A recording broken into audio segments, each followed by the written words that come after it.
back down and shut your trap. It's time for Keeping it sports with them three. Are you ready?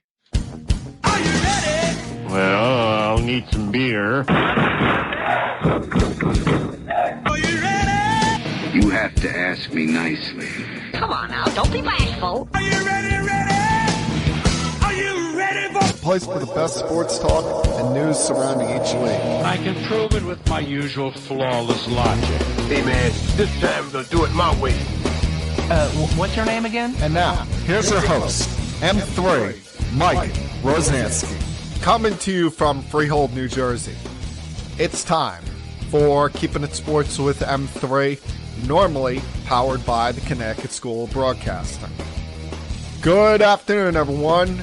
I'm, of course, your host, Mike M3 Rosansky, coming to you here on this Tuesday, the 26th day of May. Hope you're all doing well out there. Hope you're all coming off of a fantastic Memorial Day weekend and celebrated as well as memorialized our great troops yesterday on what was hopefully a day off for all of you out there. I apologize in advance if I don't sound the greatest right now. For the last day, I've had a bit of a runny nose, not sure where that has come from, but I could not go this week without doing an edition of my podcast because it's a very exciting day. It is a happy day for a large majority of people out there. As you all know, New York is one of the biggest sports markets in the world, might be the biggest sports market. We have in every one of the four major sports multiple teams, but there is no fan base that is as big or as popular in the New York market as the New York Knicks. They're bigger than the Yankee fan base, bigger than the Giants fan base, the Jets fan base, any of the hockey fan bases, the Mets fan base. Because in those other sports, baseball, it's something like 60% Yankee fans, 40% Met fans. Football, it's about 65% Giant fans, 35% Jet fans. And then it varies on the differential when it comes to the hockey teams. When it comes to basketball in this area, other than myself and about 5 other people out there, everybody is a New York Knicks fan. There is no team that unifies New York City like the New York Knicks. And today is a day that New York Knicks fans, New York Knicks players, anyone that follows this franchise has waited a very long time for. As last night, they completed the sweep over the Cleveland Cavaliers in the Eastern Conference Finals and are now advancing to the NBA Finals for the first time since 1999. It's been a long damn time. And you think about 1999, that was 4 presidents ago. Taylor Swift was not a thing. Streaming was not a thing. Social media was not a thing back then. Hell, I was in the 4th grade the last time that the New York Knicks made an NBA Finals. And what a sweet time it has got to be for all of you Knicks fans out there. Because of this run, it's one thing if you had done this and you went deep in every one of these series. They were long, grinded out, made you sweat through 2 months of basketball. No, they have been on a run of dominance for over a month now, winning 11 consecutive postseason games. Now, during this time, there's been some moments where things get hairy. Nothing's perfect. No one goes 16-0 to go through an NBA playoff run. You had a time where you were down 2-1 to the Atlanta Hawks before you wiped the floor with them in 3 straight, including the most dominant, overpowering closeout game that we've ever seen and probably will ever see in any of the 4 major sports. You move on to playing a Philadelphia 76ers team who, outside of game 2 and a little bit of hairiness in the second half there, they were no threat to you. After they lost game 2, they essentially quit on the series, and you went down to the city of brotherly love, turned Xfinity Arena into Madison Square Garden South. Then you advance to the Eastern Conference Finals and play the Cleveland Cavaliers. I had some hairy moments there in game 1, being down by 22 in the fourth quarter of game 1. But then, once again, Mr. Clutch himself for you guys, Jalen Brunson said, this ain't happening. We ain't going down like this on my home court. And he sparked a ferocious run, a run that the Cavaliers never got up from. They can try to make all the excuses today. They can try to make any kind of claims they want, whether it be Kenny Atkinson or any of the players. And we'll get to some thoughts on that later on in the podcast. But that game 1 shell-shocked the Cavs for the rest of this series, as they're up 22 with about 8 minutes to go. The Knicks seemingly have no life to them. But from there, Donovan Mitchell didn't make another basket. Jalen Brunson began to physically abuse James Harden. Everything on that run, including that 18-1 run that really sparked it, seemed to go in the direction of James Harden. You had a couple of big baskets there, including the game-tying 3 with less than a minute to go by Landry Shamet.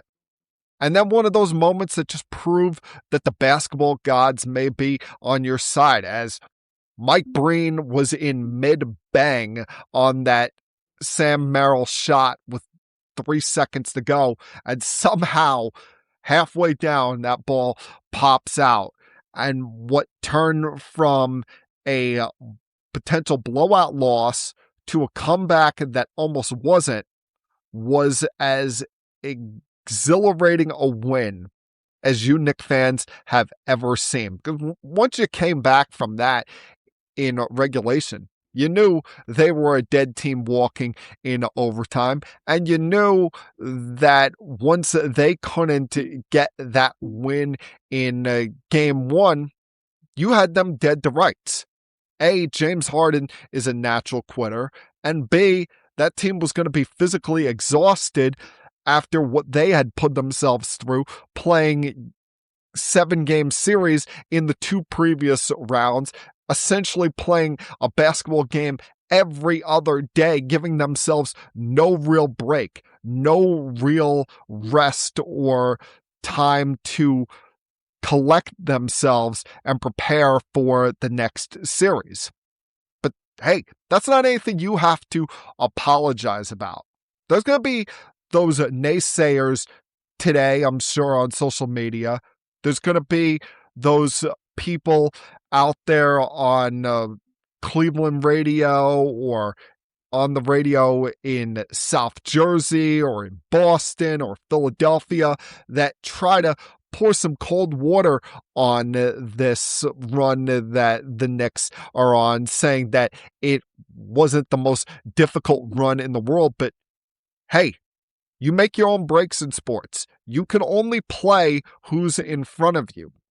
You weren't the number 1 seed, but you got a great matchup in round 1 against the Atlanta Hawks team that is young, didn't have much size to it to combat the likes of Karl Anthony Towns or Mitchell Robinson, and didn't seem to have an answer once CJ McCollum went cold after Game 3.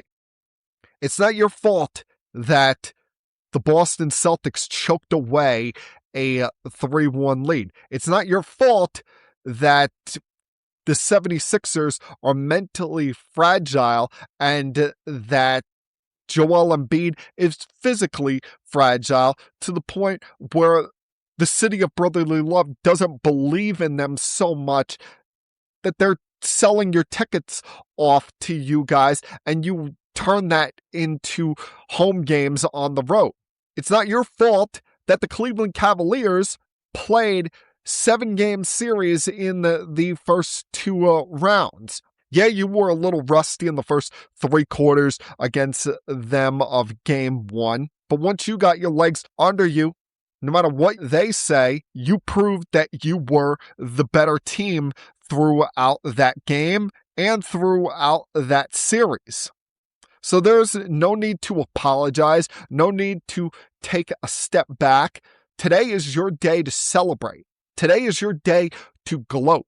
Today is your day to be as happy as you want to be. Because as Knicks fans, you've waited a very, very long time for this moment. And it doesn't matter what kind of style points that there is for it. It doesn't matter who you beat to get here. What matters is that you're here, that you're in the NBA Finals. And think about how you got here. About 4 years ago, you added a player in free agency that a lot of people batted an eye at and thought, oh, that's not a big deal. That's not a big signing. And that player, Jalen Brunson, went from being, he's a solid rotation player, to being, hey, he's a pretty good starting player, to now, there's no one who can say he's not one of the best players in this sport. Yeah, he has his flaws like a lot of other players out there. He's not the tallest guy in the world. He may not be the quickest guy in the world, but no one has his tenacity. No one has his grit, at least not that I've seen in this postseason. And he's been as clutch as any player in this sport in the last couple of years. And he's proven to be an unselfish player because he took a big pay cut last time. After he went to the Knicks on a relatively surprising contract and he grossly outperformed it, he could have asked for the world. But instead, he took a $113 million pay cut, and that allowed you to give an extension to OG Anunoby after you acquired him. That allowed you to make a trade for Mikal Bridges. That allowed you to make a trade for Karl Anthony Towns and put together a starting 5 that, while it took a while, they finally gelled together in this postseason. You took some risks along the way, including a year ago at this time, I thought it was a mistake when they fired Tom Thibodeau. But myself and anyone else who has made that argument has no leg to stand on today, has no argument to be made against the hiring of Mike Brown, because he has done something that Tibbs could not do.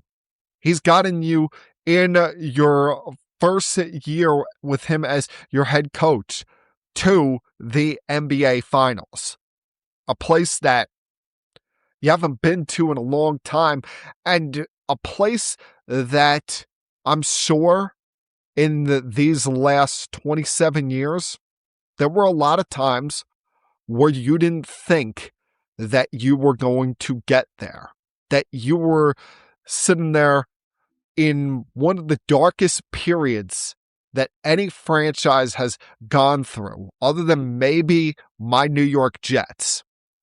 The Knicks were a laughingstock for a large portion of that 27 years. After Jeff Van Gundy left in 2001, there wasn't a lot to be proud of. You had the Isaiah Thomas era with him as president of basketball operations and 3 years as the head coach. You made the postseason one time, got swept out by the then New Jersey Nets, and he made a lot of stupid, foolish trades during that time that gave away valuable future assets to bring in bad contracts such as Stephon Marbury, Steve Francis, Zach Randolph, who would have his better days later on with the Memphis Grizzlies, and Eddie Curry, who either was always hurt or as big a pain in the ass as you were going to find.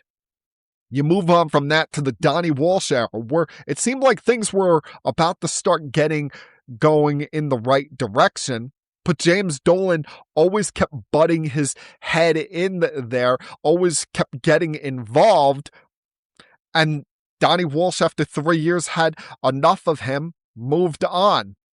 Yeah, you got a superstar in Carmelo Anthony and had a 54-win season in the mix there, but didn't do much other than that.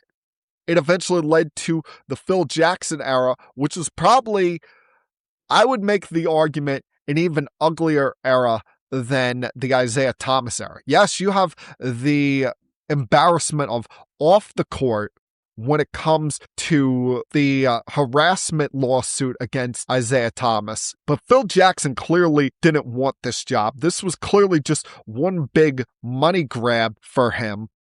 And he made a humongous amount of mistakes during that time, including giving a big contract extension to Joakim Noah, who was way past his prime. You had draft picks that didn't make any sense, including the likes of Cleanthony Early and Frank Ntilikina. Brought in head coaches that he was forcing his style of offense, the triangle offense there, and it turned off a lot of players that were drafted or added prior to him, such as Carmelo Anthony and Kristaps Porzingis. And it was just an ugly time. It was once Dolan got out of the way, brought in smart people like Leon Rose and Worldwide Wes, that's when this turnaround began to happen.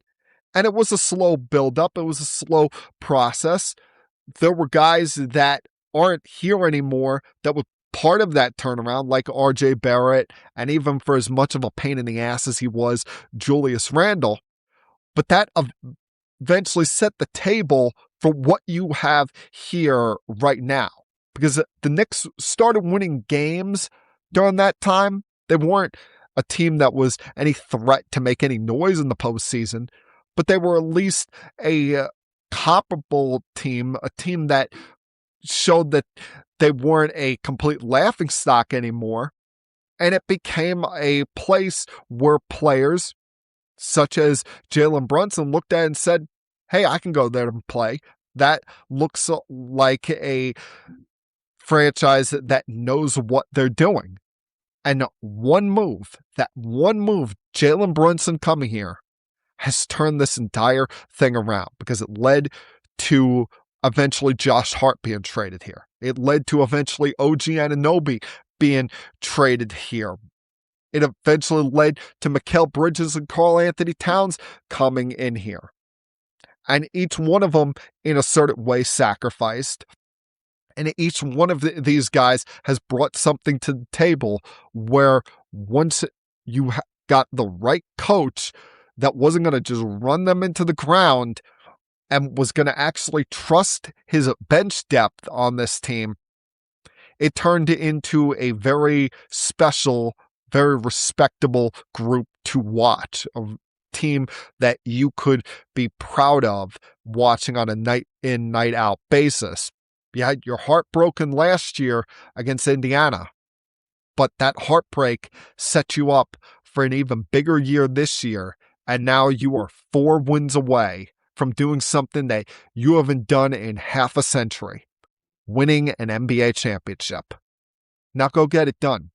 Because while today you can celebrate, for the next week you can have your fun. You could sit there and hope that the Spurs and the Thunder play a hellacious 7-game series and are bone dead tired for 7 games with tonight's Game 5, Game 6 on Thursday, and hopefully a Game 7 on Saturday.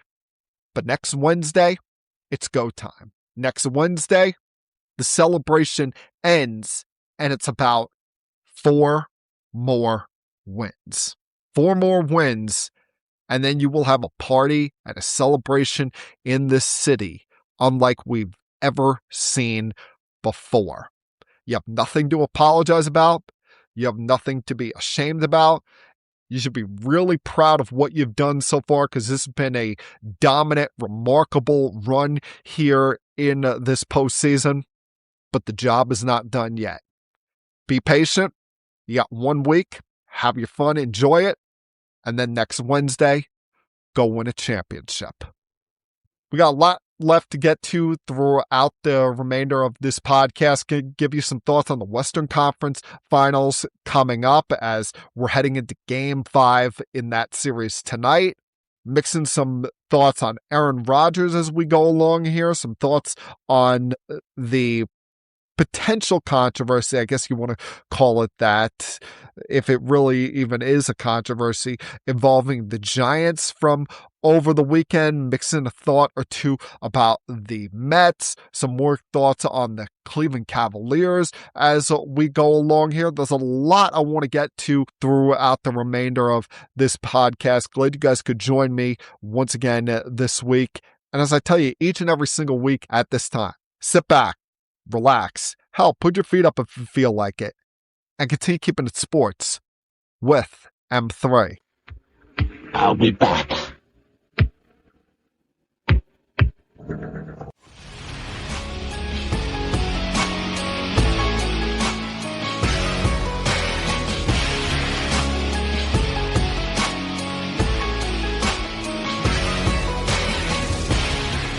I was a tad bit surprised a week ago at this time when the Dallas Mavericks decided to fire their head coach, Jason Kidd.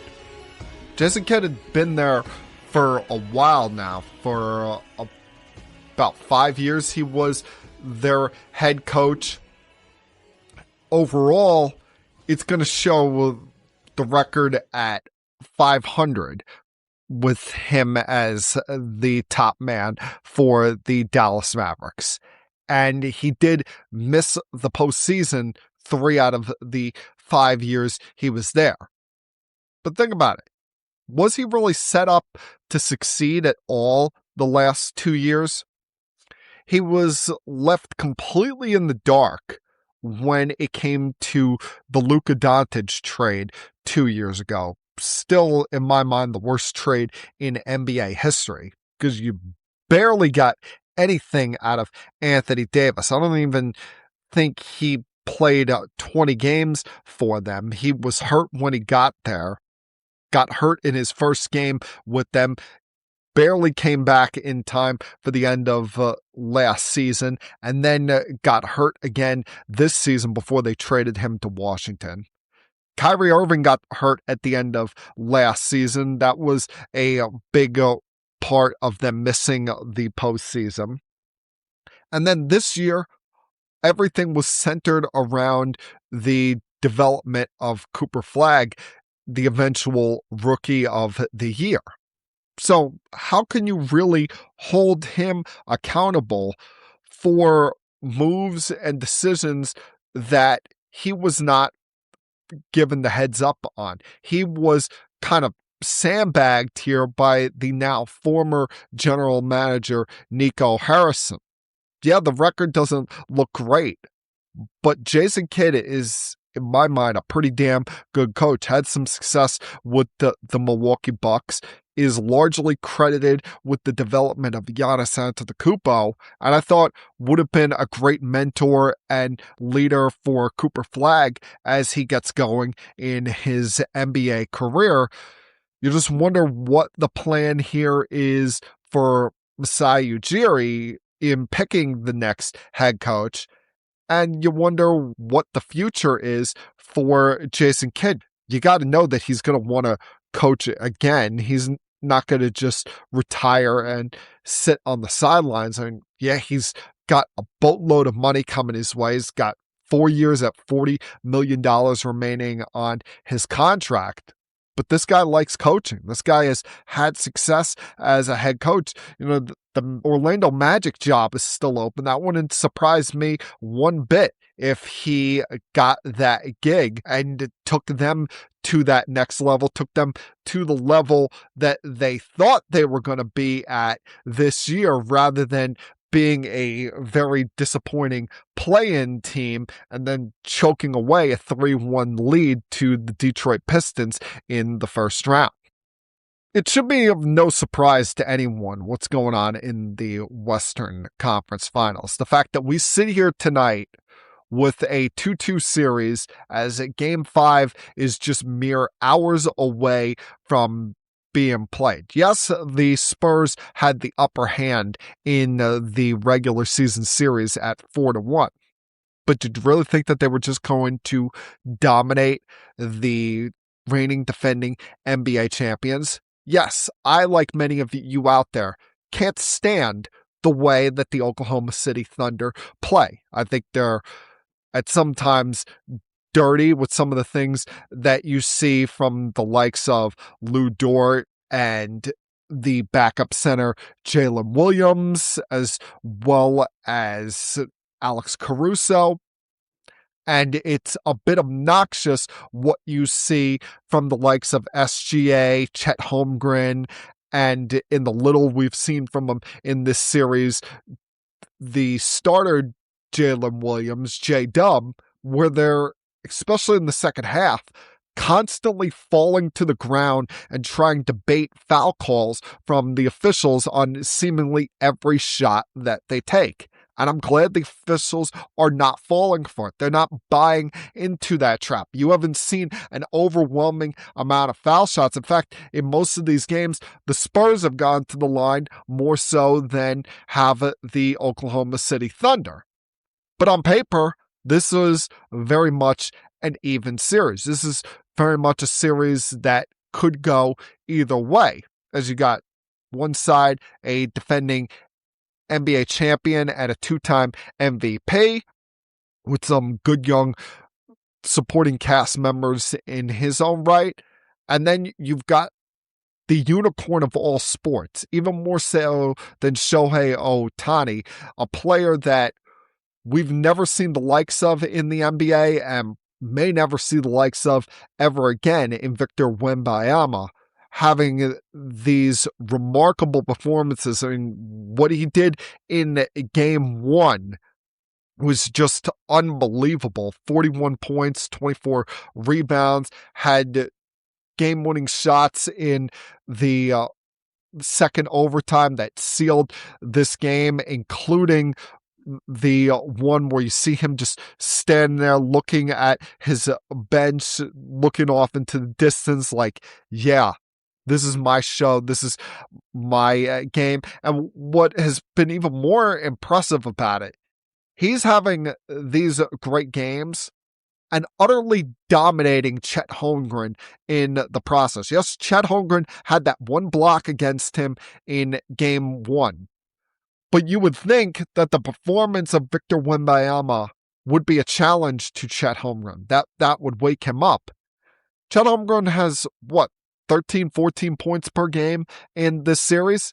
He has been a total no-show for a number 2 star, so-called, in this series. And that's at a time where they really need him to wake the hell up and up his game, especially when you consider that they're without J-Dub. He went down once again in Game 2 with that left hamstring injury. We didn't see him again in Game 3, didn't see him in Game 4. He's questionable for tonight. It sounds like him, much like Ajay Mitchell, are going to be out of this game. You need someone to step up and be that number 2 guy for Shai Gilgeous-Alexander. You're getting those kind of performances from the San Antonio Spurs. Every night, it's a different guy stepping up. Whether one night it's Dylan Harper, another night it's De'Aaron Fox, another night it may be Vassell. those guys are consistently, for the most part, coming to play. But you can't keep coming into these games and asking or expecting Alex Caruso to be the second best Oklahoma City Thunder player out there, right? There's a reason why they drafted Chet Holmgren so high. There's a reason why they've placed him in a position to be one of the figureheads of this franchise moving forward. And so far, he is not stepping up to that challenge. Last year is one thing, them winning a championship. But I told you last week, there had to be a sense of urgency with this team. Yes, while they are very young still, their domination and being the one team in town when it comes to the Western Conference was not going to last forever. Especially with what you're watching now from Victor Wembanyama and the San Antonio Spurs. This team is hungry. This team is showing that, hey, we don't need some gap year. We don't need some emotional heartbreak. We're ready to win right now. And this is probably the worst that the San Antonio Spurs are going to be in the next 8-9 years. I don't care how many draft picks you got coming up. I don't care how young still Shea and Chet are. When you have these opportunities, you got to take advantage of them. You can't let moments like this pass up. Because some teams, yeah, they'll have that one great year, but then not get back there. Look at some of these teams in recent years that won championships. We thought that the Celtics with Brown and Tatum were constantly going to get back to the finals and win championships. They still haven't gone back to the finals. We thought the Denver Nuggets were going to be the beginning of a new dynasty and win multiple championships. They've been going backwards since winning that one title and have had a coaching change since then. You have a chance to do something very special here. But you can't complain about injuries. You can't complain about the fact that the refs are not blowing the whistle your way. Hey, it's the postseason. They're going to let certain things go. And everybody's dealing with some kind of an injury this time of year. Were the Knicks complaining when they were without OG Anunoby in the 2 games against the 76ers? No, they were not.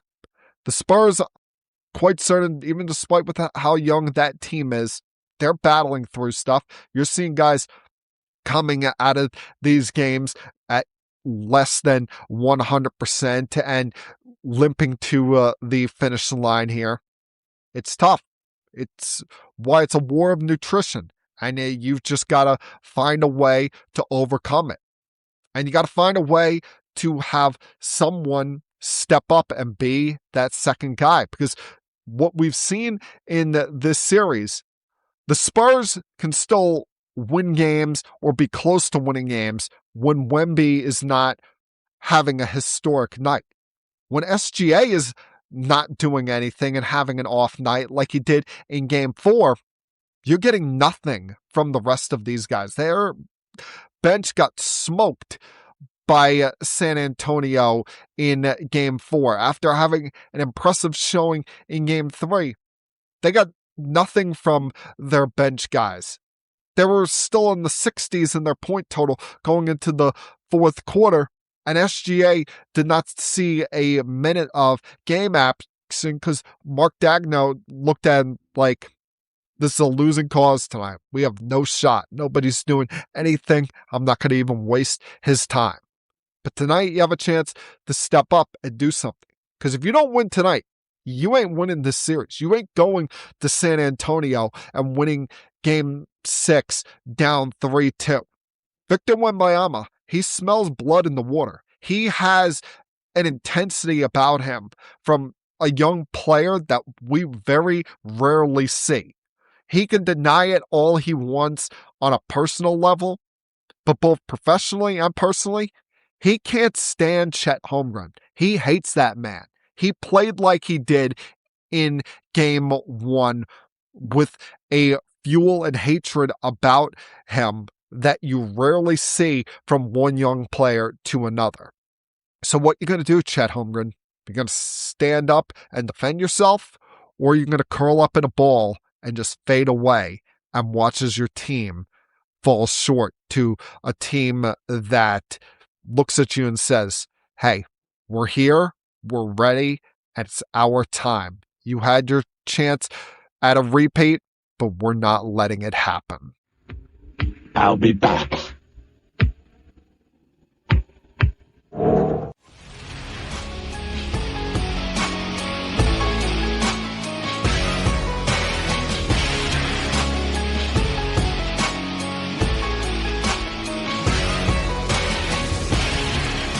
I'm going to do something right now on this podcast that I have rarely done in recent years.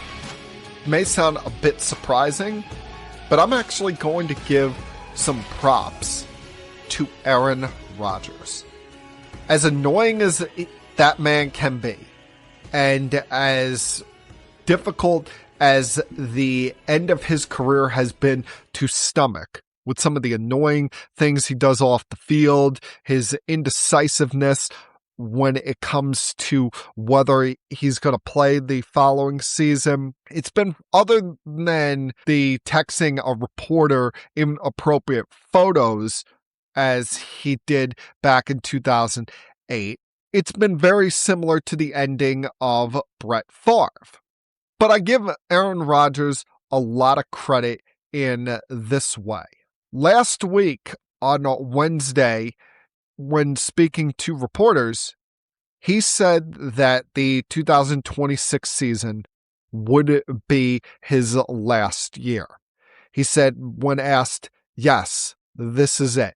Even said it took him a while to come to this decision, but coming back to play for his original head coach, Mike McCarthy, was a big part of what led him to returning to Pittsburgh this year. And let's face it, he had no other options. There were no other teams that were craving for Aaron Rodgers. And the Steelers, this was really their only option at quarterback. They weren't going to stick Drew Allard out there or go with Will Howard.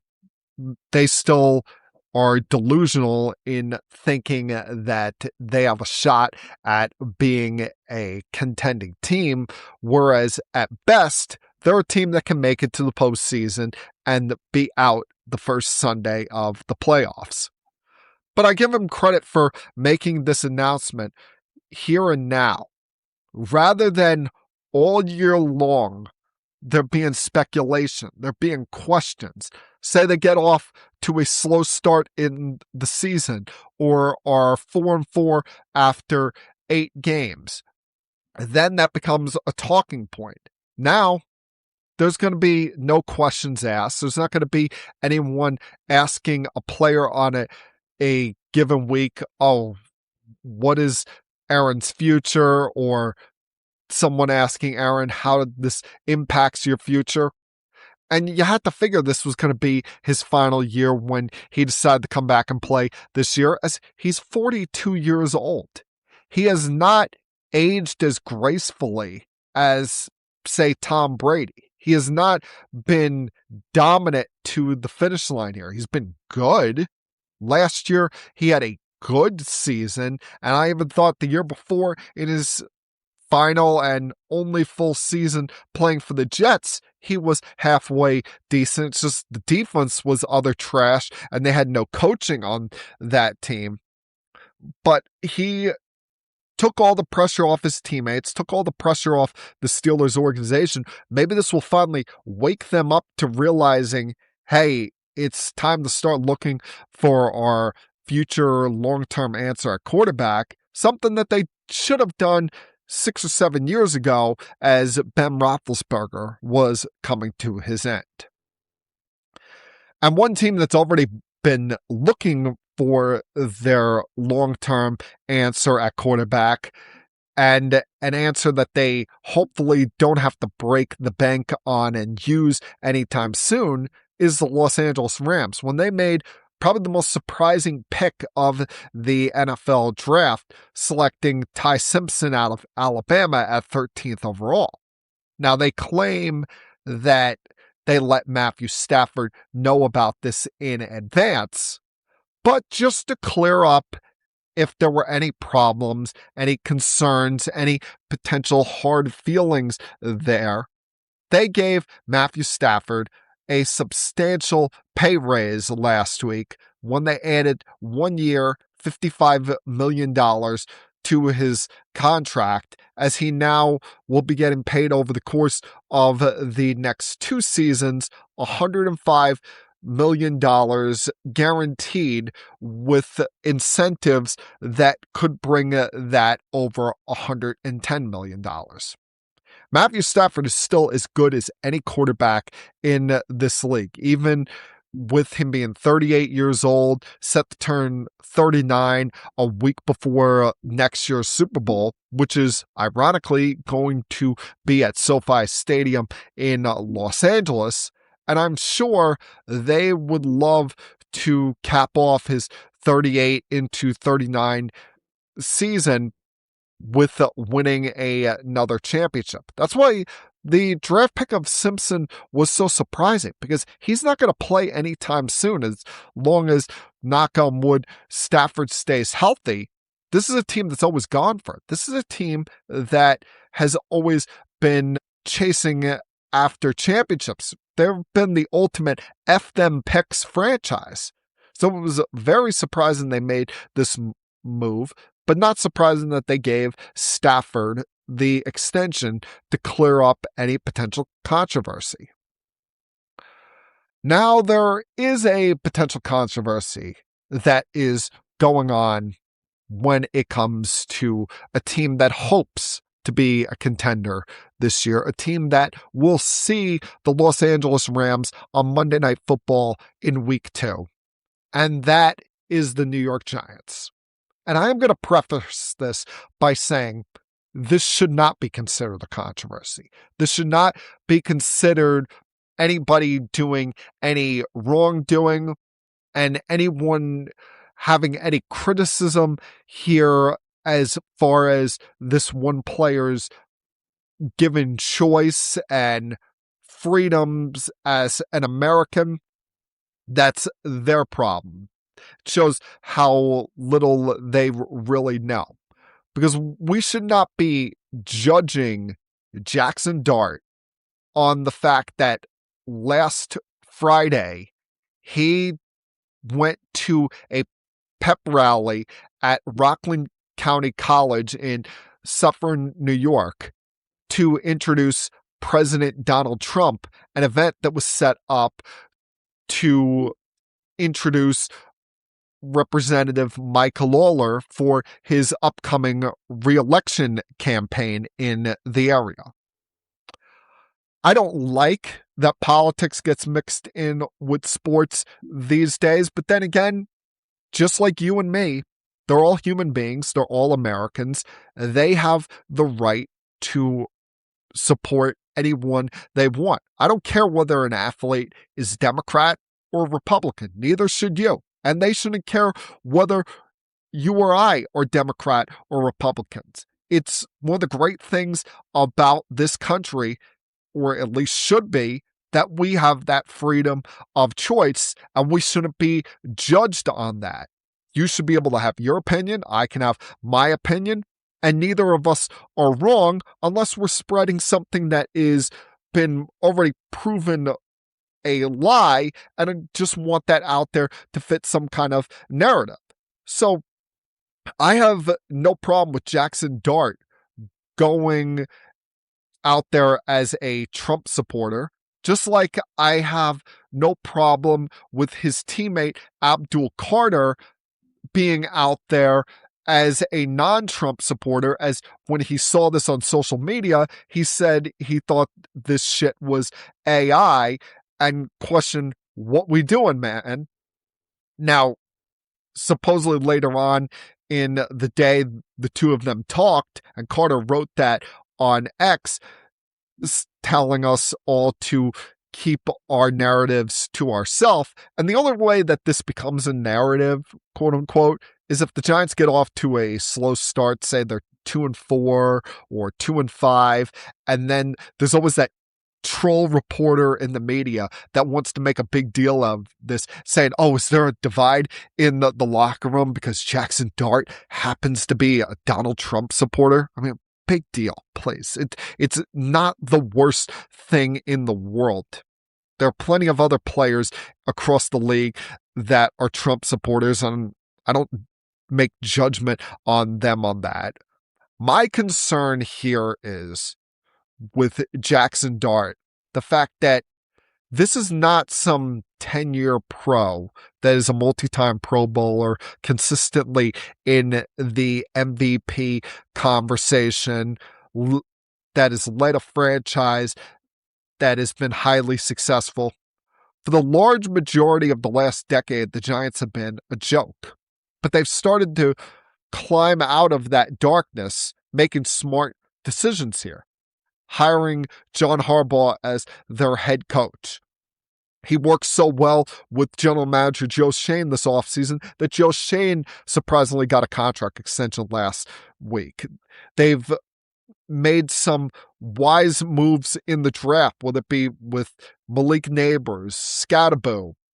We thought at the time with Kayvon Thibodeau and Abdul Carter, but Carter has been very immature in his rookie season, and last year showed why he should be the last one criticizing anyone on social media, and Thibodeau has been largely a bust. But the Giants have put themselves in a position where they should be in the right direction going forward. But the last thing I want Jaxson Dart to be thinking about right now is off-the-field endeavors. He's only played 12 games in the NFL.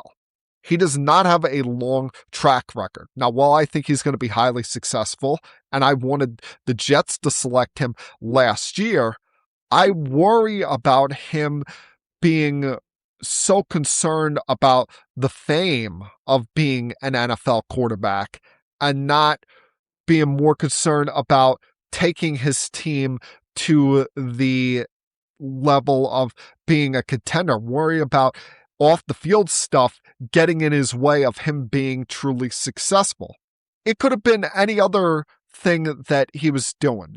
Say he was in the position that Cam Scatterbo was last year, where Scatterbo was at WWE Monday Night Raw and found a way to make himself part of the show. Or he be crowd surfing at a concert or something like that. Well, I'm not denying anyone's right to have fun. I just think that he's concerning himself too much with the celebrity of being an NFL quarterback right now, rather than trying to build up the foundation of the Giants and build toward being successful. And I can think back to a little over a decade ago, Matt Harvey with the New York Mets. We thought he was going to be the next rock star, the next superstar phenom of New York sports, of Major League Baseball. And he got off to a thunderous start to his career. Remember, made the All-Star team in 2013, even started the All-Star game.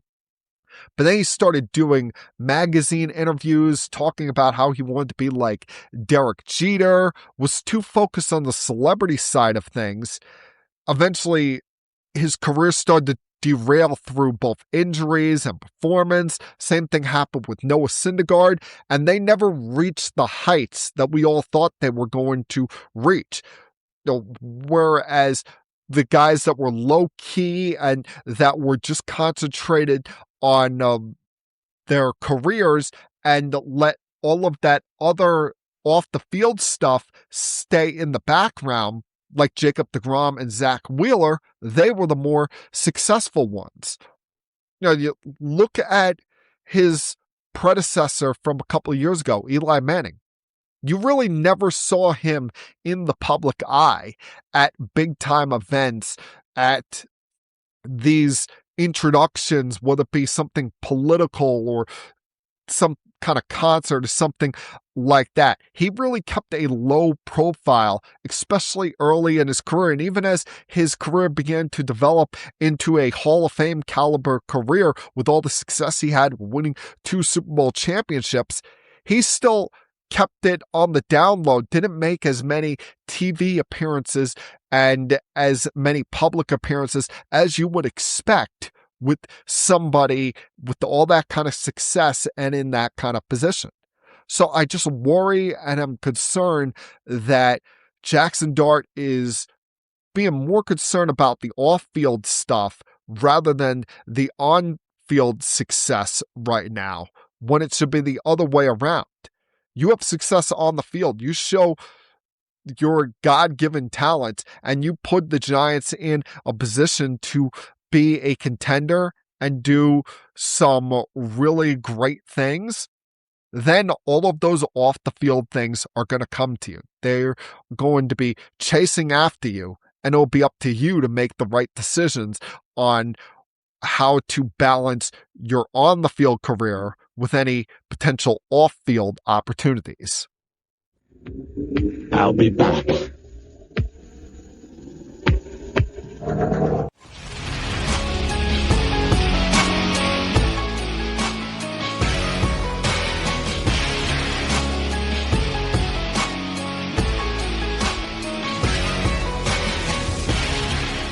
Well, if there were any kind of positive vibes or good feelings or hope for momentum coming out of the Subway Series 8 days ago, the Mets have damn sure done a good job in the last week, taking all of that and completely throwing it in the trash.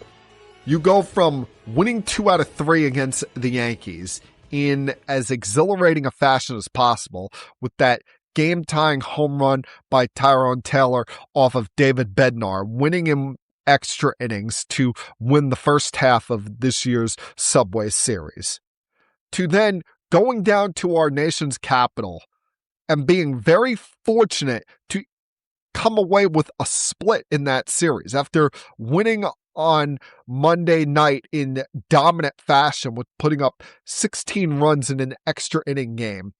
You then throw it away in the next 2 games, including over those 2 games, giving up an inside the park grand slam and choking away a 5-0 lead that Nolan McLean had. You barely get a split in that by winning on Thursday afternoon, followed up by going down to Florida and getting swept by the Marlins. Devin Williams gives up a walk-off granny on Sunday afternoon. And then yesterday, come back home and get smoked by the Cincinnati Reds with McLean not getting out of the 4th inning. I don't know what the hell's up with him. He's given up 16 runs in his last 2 starts, hasn't gotten past the 5th inning in either one of them. And those are the games you have to win when Nolan McLean pitches, especially with the state of flux that this rotation is in. McLean's gotten hammered his last 2 times around. Peralta has been pretty good, but not pitched to the level of an ace. And then there's been injuries after them in the rotation. You're without Holmes until at least August. Kodai Senga was so bad before he went on the IL that I'm not even sure you want to see him again. David Peterson, after you had banished him to the bullpen and put an opener in front of him, has come back to the rotation out of necessity. Christian Scott isn't going deep in his starts. And then your 5th starter right now is going with an opener ahead of the combination of Sean Manaea and Jonah Tong, which I'm like, if Jonah Tong's going to be here, why not just start him? Why waste his time having him be a bulk guy out of the bullpen? He's one of your top prospects. Give him a chance to start some games rather than some of this gimmicky trash stuff. And the Mets, they thought they were going to be heading the right direction there, but instead they've had a joke of a last week and doesn't look like it's getting any better anytime soon. You look at them, they're 10 games under 500 as we come to the close of the month, 14 games back in the division, 7.5 back for the third wildcard spot. They're tied with the Giants for the second worst record in the NFL. And you look up and down this order, they've made a wise decision in bringing up the kids, including A.J. Ewing. And that has changed some of the narrative here, taken some of the heat off the front office and the manager. But I'll tell you this much, they're not firing the manager. Because with all of the heat that is on general manager David Stearns right now, he knows that if he fires Carlos Mendoza, all of that heat that is already on him gets doubled.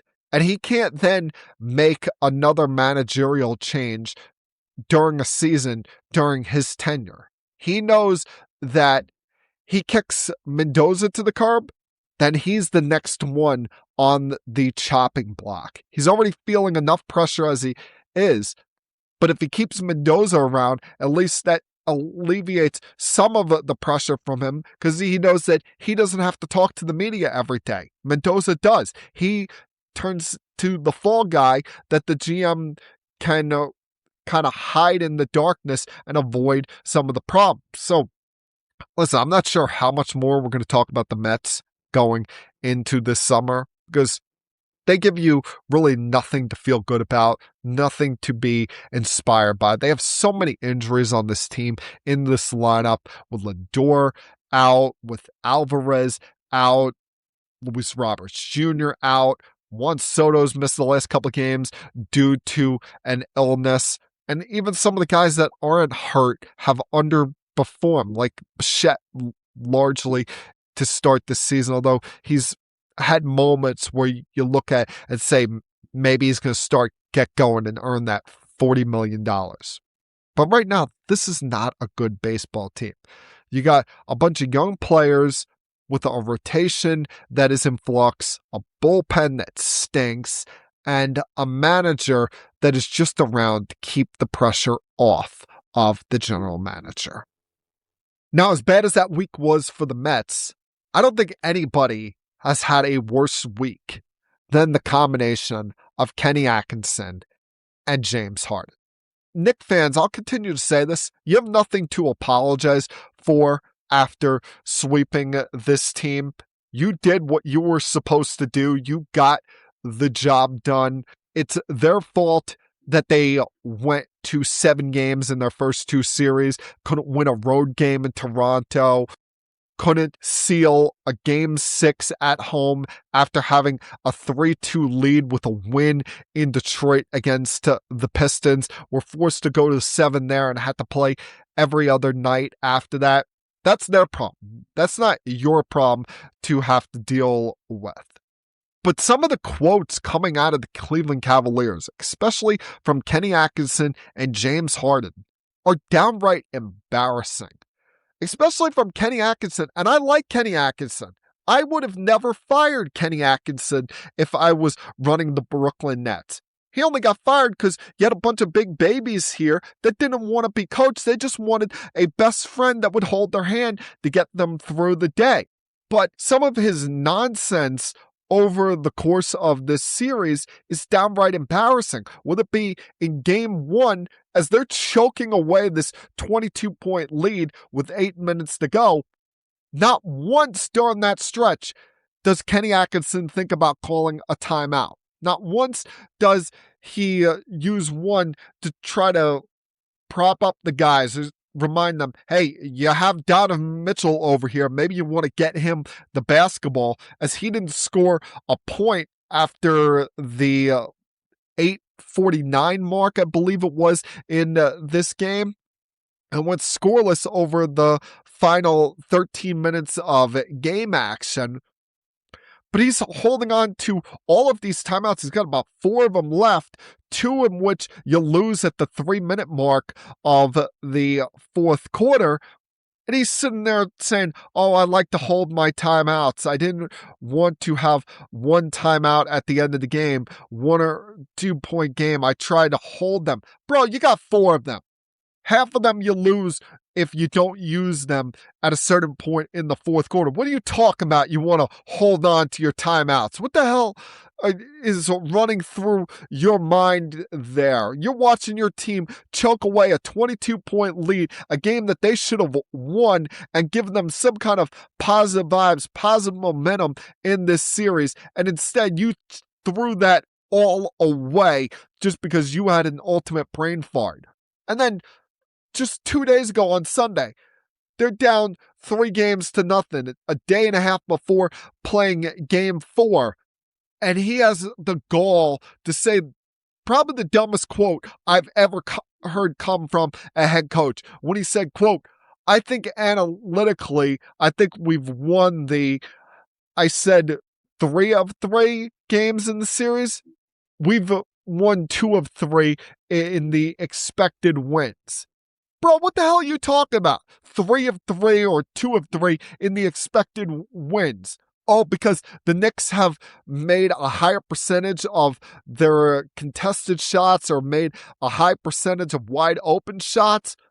Like, all I know is that you lost all 3 of those games. You can talk about analytics all you want. You were down 0-3 going into last night, and now you're sitting here just like I am, watching the rest of the NBA playoffs, waiting until next season for Cleveland Cavaliers basketball. And you want to talk about analytically, you've won 2 of 3 of these games. See, this is the problem I have with these analytics people. They want to talk about their process. They want to talk about how things they expect to happen, and when things they expect don't go their way, they give you this nonsense like, oh, the process was right, we would do it the same way again, it just didn't work out. It's like, bro, like, come on, are you kidding me here? We go on and say, if you believe in process and all that, take that layer. I don't know. I throw them on the players. I see it for myself.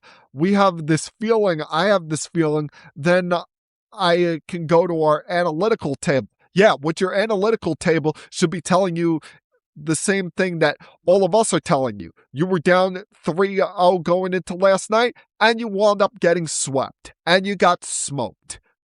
You embarrassed yourself.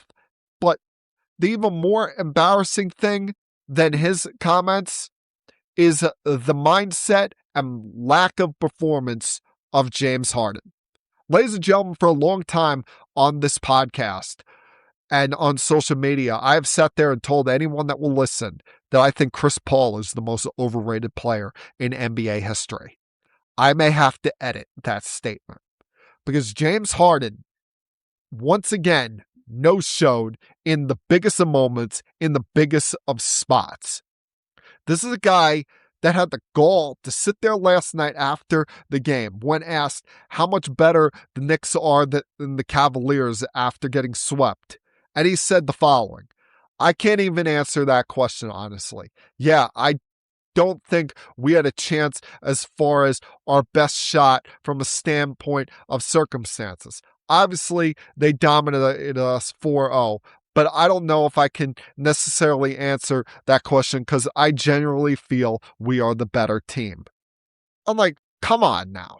You put yourselves in that position. No one told you to go to 7 against Toronto and be awful on the road. Hell, you got bailed out by Jared Allen in Game 7 as you were a no-show in that spot. No one told you to go to 7 against Detroit, where you couldn't win a road game until Game 5, and then spit the bit in Game 6, where you win that game. You give yourself 3 days off rather than having to play every other day from here on out. And then you get to this series where you were a total, utter embarrassment.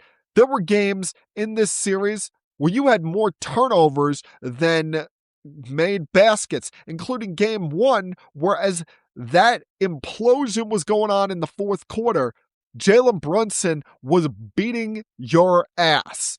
Everything that he had in that final 7 minutes of game action as they're running their way back from a 22-point deficit, every time he took a shot, it was right at you. Everything they did to overcome that lead, you were featured in the choke job that was Cleveland Cavaliers basketball. And you're going to sit there and say that the circumstances didn't work in your way, you didn't have your best shot.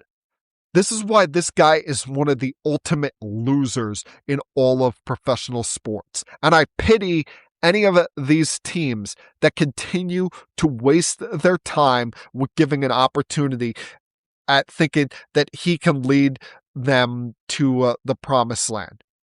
The last time he reached the finals was when he was the third wheel with the Oklahoma City Thunder. And trust me, when you have a third wheel in anything in life, it typically does not work out well, whether it be in sports or it come in the work world. Usually, third wheels do nothing but get in the way and hinder whatever you're trying to accomplish. What he has got to realize is his legacy is going completely down the tubes. He's now tied with Karl Malone for most playoff wins all time by a guy that's never won a championship. He has bad performance after bad performance after bad performance in big spots. And he's looked at as the ultimate coward in the NBA because when things don't go his way, he runs and hides and looks for a new location. He did that with Houston. He did that with the Nets. He did it with the 76ers, did it with the Clippers. He'll, in all likelihood, even though he's got a $42 million player extension that he'll opt out from and likely sign a new deal this summer, at some point next year, you watch, he'll pull the same shit that he always does with the Cleveland Cavaliers. It's not going to get any better, Cavs fans. Not as long as you have this guy in your franchise. And you pretty much have capped yourself into a corner now. You've got the highest luxury tax in the league. You've got a so-called star in James Harden that can't win a big game, and another star in Donovan Mitchell who may be 1 year away from telling you adios. Because if he's not going to sign a contract extension there between now and next summer, you may have to blow the entire thing up. And it'll be another time in which James Harden ruined a situation for a very young, promising team. And that, my friends, was Keeping It Sports with M3 for Tuesday, May 26th, 2026. Everyone, please have a great night. Have a fun, safe, happy, healthy week. Remember, people, you get one life, so you might as well try to live it up to the fullest. And I'll talk to you guys again, same time, next week. Until then, peace. We have to go. Good night, everybody. I have had enough of you! Thank you for all the fun. Thank you. Hey, shut up, will you? I don't want to see you, I don't want to hear you, and I don't want to smell you. Now leave. I'll be back.